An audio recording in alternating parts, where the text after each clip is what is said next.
Out here in eastern Washington, there is an abundance of farmlands that cover the landscape with lush green crops. But before Grand Coulee Dam, the landscape looked quite different. Today, we're at Franz Farms Limited talking with Dennis Swinger Jr., or as everyone around here calls him, JR. The Columbia Basin Irrigation Project is a federal project that brings water from behind Grand Coulee Dam, pumps it into Banks Lake, and then brings it down the Columbia Basin to our area. And that's what makes the desert here bloom. This project was so massive that the government split it into two parts, completing the first half in the 1950s, supplying irrigation water to more than 600,000 acres in central Washington. But more than 300,000 acres still remain dry. Farmers were guaranteed the water, so they waited.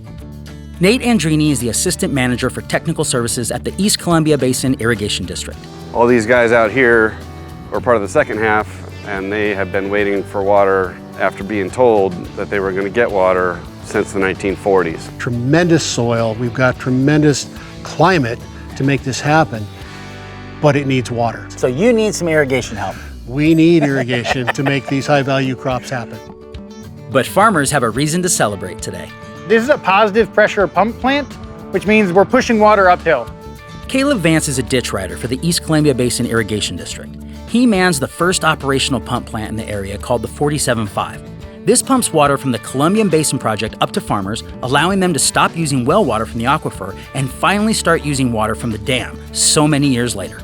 Currently, we're moving about 80 feet of water, 220 feet up a hill, and delivering it to farmers on demand. They can deliver the exact amount of water they need with no waste. All of the pumps are so big that they had to have custom skylights in the ceiling so they could lower them in with a crane into their place.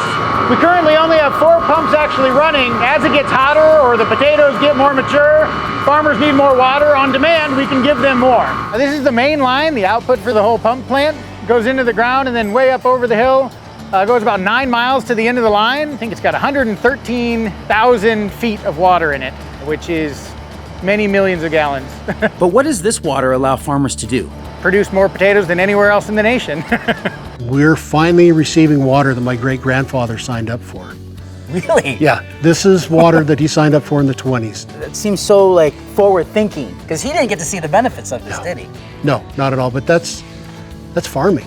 If you're not farming for the future, you're not doing it, man. It was pretty emotional for the guys who've been waiting forever to see that water hit their land for the first time. And it's neat to see that happen and be a part of it. Washington agriculture is an incredible economic engine. If I'm growing a high-value crop, as opposed to dryland wheat, I'm using more inputs. I'm employing more people. We want food security. We've got incredible food security. Washington State produces some over 300 different crops. Or if I'm producing something that doesn't have to come through a port, and maybe we can access locally, that's a little bit more secure. And we get it quicker and we get it fresher. Exactly.